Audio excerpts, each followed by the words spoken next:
How to restore deleted contacts on the Samsung Galaxy S25 series. First, tap on the home button to return back to the home screen.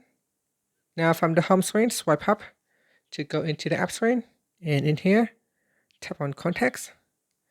After that, we tap on the more button, then go down and tap on trash.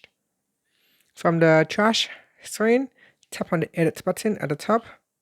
Now go down the list and select the contacts that you want to restore.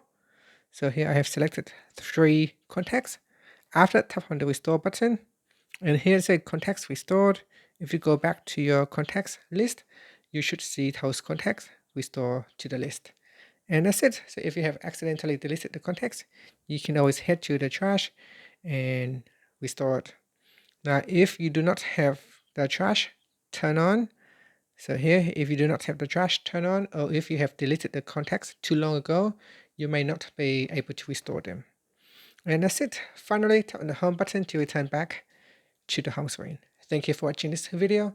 Please like and subscribe to my channel for more videos.